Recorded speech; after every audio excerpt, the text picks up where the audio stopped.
The first 2 years, I lost 100 pounds. Sure about that. What? Like, you want a picture of me? Like, Yeah. Graham, can you come do backflips? Cardio is making you fat. That's what we're going to talk about today. You're listening to the Northstar podcast. Welcome, everyone, to episode 65 of the Northstar podcast. Today, we're going to be talking about what your digital diet has to say about you. So the concept of a digital diet, we all know about what a diet is, but believe it or not, most people actually consume more stuff on social media than they do actually eating food. And it's the biggest thing. Even you could be the healthiest individual, but if you're wired on your phone, doom scrolling, and a lot of the stuff you can consume impacts you subconsciously, unconsciously, and it can literally impact your mood, how you behave, your attitude towards stuff in both ways, positive or negative. It can inspire you, or it can make you more of a slouch. It can make you cause more, create more mental excuses, which leads to you not being where you want to be, not being your best self, and that impacts your bubble around you. So, yeah, that's the concept for me talking about. And because all of us have been through that rut where we have aimlessly consumed content.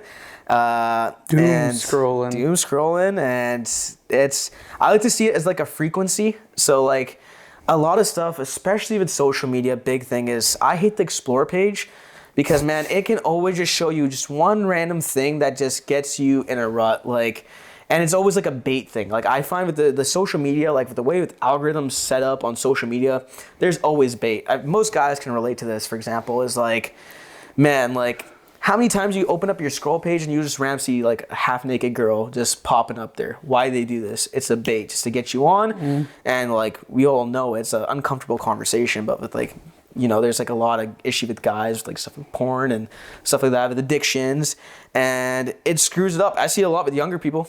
I mean, everyone's kind of dealt with it themselves too, right? And it builds up a lot of negative energy, and then you see it all the time. Like me personally, I grew up with a lot of people and going to high school. They're like, hey, I'm going to do this business. I'm going to start this. Because they see a bunch of stuff on social media and they get so stuck with doom scrolling and feeding themselves and getting a loop of using negative information, just stuff that makes them feel good and gives them gratitude in the moment when they watch it, feels inspired. But then when they have to do it, they realize there's a lot of steps, and then it makes them go more down, and they'll crash style, they'll do a bunch of other stuff without even realizing it. So yeah, that's what we're going to be talking about today. And what's your thoughts on I think like there's actually I'm pretty sure it was maybe a documentary on, I want to say it was Netflix. Okay. And they're saying how basically like they can get you to, like basically Instagram is made for that to happen. It's like when you look at one thing, it then like feeds you something else. And then it's almost, if you're in that process, it's almost like if you go past a certain amount of clips. So it's like if you click on one thing and then you click on another, they know they got you. Exactly, it's a bait. Yeah, they reeled you in. I think there was an actual documentary on it, and they showed how once you get past like a certain point, they know they have you now in that certain thing. It's even just like ads, like buying stuff. And then they'll put those specific ads. Yeah, like I've done it so many times. Like you get an ad and then you look at it and you actually buy whatever it was. It's emotional. They're feeding off your emotions. Yeah. And man, like you probably know like so many times that you can have a conversation, your phone will pick up on it, and next thing you know, you're scrolling up, you're like, hey, that's funny. I was just talking about this thing. Now my social media is all on it. And it's crazy. And the systems, I don't inherently like to think, like, same thing with food, like, there's no bad foods. Yes, there's foods that are not of higher quality, but there's no such thing as food is just food, right? Like cars, for example, they do transportation. Yeah. A lot of people, car guys, are like, oh, that car's a piece of shit. It's a fucking Tesla. It's like, cars are cars. Things are just things, right? Social media is social media. With our content, for example, we like to plan, we go sometimes out of topic, we have fun, right? But our goal is to help people and to inspire them and to change people's lives, right? And there's so much content that's out there that's good and it does that, and there's so much content that doesn't do it. So it's the content itself isn't the bad thing, but the people who have created it have made so much things based off psychology, and they spent millions of dollars on all this stuff and the way advertising works. It for most of the time you see, I like to call it dumpster content. instead of that positive content that boosts your motivation, gets you going. Man, how many times you see gossip, reality TV, all this stuff, and then once you like one thing, it's just next thing you know, it's just getting shoved down your throat. Yeah, there's like a feature though now. I think you can like hide stuff, or like you can say I'm not interested, which is kind of, I think they're starting to have to do that. How many times you've done that though, where you click on something? I know with me, like some apps I've done it, but like let's think about like the older audience, right? Let's say like you got someone who's like, because I know a lot of people who are older, like in their like 50s, 60s, they're still on social media because they're trying to keep up with the youngins and all that, but they probably don't know that, so they're scrolling over this stuff and it's weird, man. Like I think at the end of the day, obviously whenever anything is created, you could use it as, I guess like you said, quote unquote good or bad, but like it's just going to keep evolving. Like we see it now. We were just talking about like AI and how like you can honestly just put your face into a clip and it's not even you talking. Yeah. Right. You just put a prompt and you're good to go. So I think with anything like this right now, moving forward, you really got to be careful knowing like what's real and what isn't. Because it's really hard to tell what is real and what's not. For sure. At this moment in our lives. It's gonna get crazier and crazier. Well, it's gonna get better and better, and it's like then I don't know if there's a new movie that just came out. Oh man, I don't know what it's called. I just saw it. What's the premise? Who's the main actor of Guardians of the Galaxy? Chris Pratt? Yeah. Oh, I know. Is it the one where he gets like in the lawyer thing? Dude, it's such a good movie. Have you watched it? Dude, it's such a good movie. Yeah? Like I was, like... You watched it in the theaters? Yeah. And I wanted to watch it, but I haven't watched it. Dude, it's so good. It's like the premise of it, for people who don't know, it's like he's an officer, right? And basically, do they have like a neurochip or something? No. So it's basically what happened. Yeah, he gets accused as... like murdering his wife. Oh yes, yeah. And he has to prove to the AI court that it wasn't him, but he has availability everything, bro. He had availability to like bank records. He has availability to the AI does? Or sorry, what do you mean he has? He does, as the person. Like you as the person trying to prove your case, you have availability to the cloud, so you can look at any text messages anybody's ever sent to anyone. You can pick whoever you want based off the case. You can't just like pick a random person, but it's like based off the case. You can look at like text messages. You can look at like history of this person, that person. You can look at like when did they send the picture, when was this video made. Like everything is just available to you. Yeah. And you can use it to try to prove yourself. And in that movie, the plot wasn't like he had like 12 hours or something to justify it? Or an hour and a half. An hour and a half, and what, he like gets arrested or he dies? I forgot. If he doesn't prove himself, if he's guilty, like you have to be under a certain percentage. Okay. And if you are under that certain percentage, then after that hour and a half, you're not quote unquote dead. Or like they don't kill you. Yeah. Okay. But if you can't prove yourself, death penalty, then you just die. Yeah. The chair like kills you. Yeah.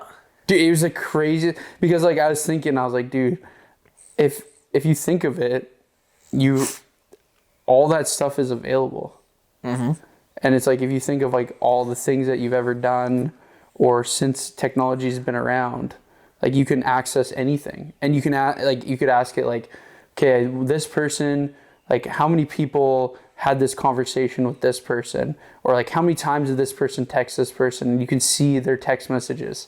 Yeah. Like all through this AI, and then this AI like robot is like the judge basically. Mm-hmm. And you have access to call whoever, you have like access to use any resources at your availability whenever you want. Mm-hmm. It's wild, dude. Yeah. It's a cool movie, and it's like a big twist at the end, man. Like there's massive like yeah. I know it was like the same directors who made the Batman movies. I think it was Christopher Nolan. Oh, I don't know. Yeah, that's what I saw. It was like IMAX and all that stuff. Yeah. But one thing, like a strategy I would say for people that I personally like to ask myself, it's kind of hard because the biggest thing is building awareness. Same thing with your diet, right? I know we've talked about like food noise, and like you see the donut there. Ask yourself, do I really need this donut right now? Biggest thing is asking yourself, does it help you or does it hurt you? Am I watching this thing? Is it helping me or is it hurting me? And you have to be a little selective. You have to be a little selfish with the content you consume because it can really change. Like, think of it. Like, I think like right now, if you're a viewer, like if you just open up your screen time right now, and that could help really build some awareness, right? Just look at there's like apps and things too. I think one's called like Brick or something. Yeah, there's a bunch. One's like locks. It locks all your stuff, but I mean, the thing is, like, if you're, with most people who are addicted, like, you'll do it for a while, then you'll override it, right? They're easy to override as well. I know I've used it, and I've override them as well. Yeah. Yeah, I kind of like to think it's like, with your social media, it's kind of like driving a car. Your body is a car, and social media can help align you to the destination you're trying to go, which is your goals, or it can send you off. Same thing with your car. If your alignment's all screwed up, right, you're not going to get to your destination. You're going to be bouncing around all over the place. And the biggest thing is aligning your stuff with that. Me personally, I found the biggest thing, I remember like a year or 2 years back, I just remembered, like, I was just scrolling through Instagram one morning, and I'm like, what the hell am I looking at? Like, what is this crap? I've been in my bed for 2 hours just scrolling in the morning, and I just went out to all my follows and saw, what's this crap? I like how Instagram has this one feature now. It's like the least interactive it and the most interactive it. Yeah. And you can just go over that, and you can just ask yourself, why am I watching this content? Is this content all gossip? Is this content all just drama? Like, do I really need this content? Is it helping me in any way? Because is it making you a better person? It's one of those things you have to, like, it sounds mundane, but like, you have to sit down and really think about this, because it can change your attitude. Oh, 100%. Like, in your day-to-day attitude, it can affect your relationships. Like, think of all, like, the content. I know with, like, all the content with, like, dating and all that stuff that's out there. Like, how many people are probably going to lose proper, genuine partnerships because they see some content and it doesn't actually align with them, but they say it in a way that they want to hear it, whatever emotion state they're in, and how that can impact them. It gets deep, man. It gets deep, and there's a lot of danger in this algorithm bait stuff. So yeah, asking if it helps you or if it hurts you, that's a big strategy that I use. Well, a lot of people use social media as like news. Like, people don't watch news really anymore. They use social media, sure. right? I mean, I use those news too, but like, not following the right people, that's so tricky as well. Yeah, it's an interesting thing, man. Social media is pretty crazy. Like, a lot of people will take their, like, they'll do all of their research on like TikTok. Like, that's their main source, which is, there's some great stuff out there, but also too, you got to be very aware, like, what, just because you see someone say something doesn't mean it's true. For sure. Yeah. Right? And it's easy to sound smart on social media. Just jargon, man. And with AI's help, easy. Yeah. Yeah. Well, because a lot of people base off followers. So if like you have more followers, you're more influential. If you're seeing a lot of shares on this thing, on this one post, a lot of saves, a lot of likes, a lot of comments, for sure. Yeah. Yeah.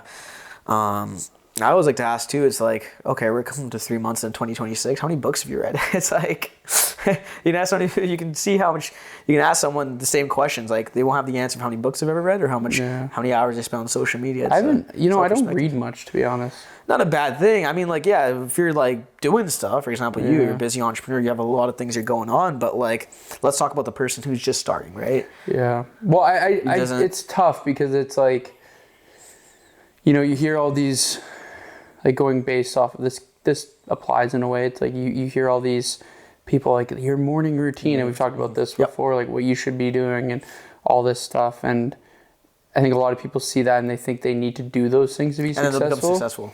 Yeah. And the thing is like, let's say your morning routine is cold plunge and, sauna and stretching and journaling and reading and, doing this and doing that. Just because you do those things doesn't mean you're successful. That you're going to be successful. For right? sure. If you do all those things and still like don't show up and do the things that you need to do, you're not going to be successful. I think it's more about how those habits implement and how they kind of cross over to other stuff that you do that makes you successful with your business, with your work, whatever that is. If there's ways to, for example, I would say my thoughts on that is if it's something that it doesn't take too much time of your day. Let's say meditation. For me, I like to get like a quick 5 to 8 minute meditation in the morning. Exam week, I try to do it right before exams. Simple thing, just keeping that stress low, just trying to like regulate the cortisol. There's been a lot of studies. I've seen the studies for it. I've done it myself. I find that's something that works. I find doing stuff like that where it can cross over and help you with your attitude and your brain levels that day, your stress. Those type of things can help in the long run, and stuff that builds awareness. Well, that's my thoughts on it. Will it actually help you? It's dependent, person to person, right? Case to case. But yeah, being able to figure out what works for you is the trickiest thing. Yeah. But and that's the thing. At the end of the day, it's like, I don't know. If my morning routine or whatever, mine is not like anything fancy. If anything, I probably do a lot of the things that I quote unquote shouldn't be doing. Okay. Like in the aspect of like, watching TV late at night, or, on your phone, or, doing emails or doing work, or waking up and like, I don't right away go journal, or I can't even remember the last time I did. Not that I'm saying that that's bad. Yeah, same. I just think at the end of the day, success isn't just based off of those things, and understanding what's actually going to get you to that point. Is journaling every day going to get to that point? Maybe for some people. But like, I'm going to be honest, bro, me writing down into my journal, and if it takes me 20 to 30 minutes and maybe I can get an extra 20 to 30 minutes of sleep, I'd rather take that sleep than go do journal. Not because I don't think it's important. It's just I'd rather, that's going to make me feel better having extra sleep than it is going to go do like journaling, right? Yeah. So it's just at the end of the day, you just got to ask yourself kind of like, what's your intention behind it? And if you're only doing it because you think it's going to make you successful, then that's also something you got to ask yourself. Are you just doing it just because you want to do it to make yourself feel good so that you feel like you're going to be successful? Or are you doing it because it's actually going to make you successful? Right? There's two differences. So I don't know. It's building the skill set, a repertoire of understanding, and it takes practice. You got to kind of do it all to figure it out. But I know damn well if you're watching TV till the middle of the night and not doing any of that stuff, that's probably going to hurt you the most. So I think it just comes in flows, right? Yeah. Like you're not always going to be doing the exact same thing every single day, day in and day out. And, I think at the end of the day, it's like cool. Like if you're someone who's, like working out every day, running every day, and that's like your thing, and you've been doing it for a long time, like good on you, like that's cool. But I don't think that's going to be the one deciding factor. Obviously, creating good habits, that's going to create discipline for sure. But, you don't have to be so like married to the idea that you have to be doing this to become successful. Because some of the quote unquote most successful people in the world that you've seen, their routines are not anything crazy. Like they wake up, they go to work, they do their thing, they come back, they like see their family, whatever, and then they just repeat. So you have to also ask yourself, what does success look like to you? Right? Yeah, that's a big thing. Right? Like if what kind of success and performance you will make you feel, whether it's adequate, will make you feel happy, make you feel joy in your life, like fulfilled, man, or purpose, right? Yeah. I think obviously there's going to be like, you need to provide for yourself and all that stuff, and family and all that stuff. But after that, how far does it go? Yeah, like, and then how strict you'd have to be with your, your daily habits and all that stuff. Yeah, and going off of that is, you got to ask yourself, like, is it money? Is it having a family? Like, some people just want to have family and have like a simple life where, they're not making millions of dollars a year. I think everyone wants millions of dollars a year, but also asking yourself, are you willing to make the sacrifices to do that? Are you willing to go into major debt sometimes to make that move where maybe later on, 10 years down the road, that's when you'll make $1 million, right? Not a lot of people are willing to do that, and that's okay. Like, I'm not telling anyone that that's a bad thing. It's more just, you have to ask yourself, like, what are you willing to do at the end of the day to like make your, I guess, quote unquote success. So, yeah, I guess we kind of jumped all around, but that's kind of what our thoughts on is digital diet, habit structure, because it's just such an important thing. Like, it's just one of those things that you kind of have to, like, I guess, just move on with life regardless. Your habits, your routine, being able to keep some things consistent, what things to be flexible on. So it was a great talk because, well, and this was kind of like, and like you said, like consuming things that are gonna make you actually move forward. Yep. And like, I like social media for like, there's some funny shit out there, man. Yeah, man. And if you're having a bad day and you see something funny, and like, that was actually one thing I want to quickly spiral on was like, another thing is I was going to say is, it's like, let's say you're you're high performing all the day. And then now it's like, you have your digital diet of, okay, now is my like brain rot, or now is my thing where I don't have to think about anything. I can escape from reality. It's like my last like 1 hour of the day. Cause I was actually just talking with some teachers about this recently. Is like, all right, they're up early, go to the gym, they have their food that they have to prep up, then they go to work. After work, it's like 5 o'clock, they're done. They have to do stuff with their kids, take their kids here. Next thing you know, it's coming 8 o'clock. They have that 2 to 3 hour window. sometimes they have work to catch up on. Sometimes they don't. So they just have all that stress built up and they just need to wind down. That's another thing too. But I think, me personally, it's always better to have your digital diet to help you wind down and take you out of stress over starting your day off of it. Yeah. It's just like, because I feel like if you start your day off, it's some movement, being able to eat good, to get out of bed. I feel like getting out of bed is one of the hardest things. It's like, once you get out of bed and then you can do it around the day, that's great. But I find for me, who's personally had to deal with the issue of being in the rut where you're in bed and then you're procrastinating and you're doing stuff and then that stress gets built up and then it affects your sleep. That's a big thing versus if you can get it to help you, it's like to wind down, calm down, and then be able to sleep nice and relaxed. Because, for example, let's say you had a really high stress day and your sleep, who knows, you might get nightmares or something, but you watch a good show or relax, lighthearted show, you see some funny stuff on Instagram, and then it calms your brain down, makes you feel a little bit more happy, and then who knows, you might have avoided the nightmare that night. Well, and that's the thing, right, is you got to ask yourself, like, what's your life, right? Yeah, how's my ideal day should look like, and how do I want to? How should it look like? What should I sacrifice? Yeah. Well, and you mentioned like movement in the morning, right? Yeah. For example, like for myself, for any trainer, you're on your feet all day. You're moving all day. So anyone that's training, I'm not like sprinting, but like I'm definitely. For me it's simple. I just do like literally 5 stretches every morning, and it doesn't take me longer than 5 minutes. Typically it's 3 minutes. I usually just do them right off my bed. I just get up, do my couple of thread the needles, my cat cows, all that stuff, loosen up my hips a bit. And then it just gets me going. If I really feel like I'm really tired, I might just roll out of bed, just do like simply just 10 to 15 push-ups, and then just roll on with my day. And I just wake up and I just because then I look at it as like I'm gonna be walking all day anyways. I'm like I'd rather just take it slow. Don't have to like. For me, I just like the feeling of that blood flow rushing your brain. Yeah. That's kind of on my junky feeling. And that's what works for you. Yeah, that's literally trial and error. That's what works for me. I don't like to have my coffee first thing in the morning. Usually, some sort of if I do caffeine like within an hour to two. So, that's what kind of helps me get out of bed and get going. Get in the shower. Yeah, and then just move on with my day. So, yeah. All right. Anyways, guys, hope you enjoyed episode 65 of the Northstar podcast, and we'll catch you on 66. See you then. See ya. Peace.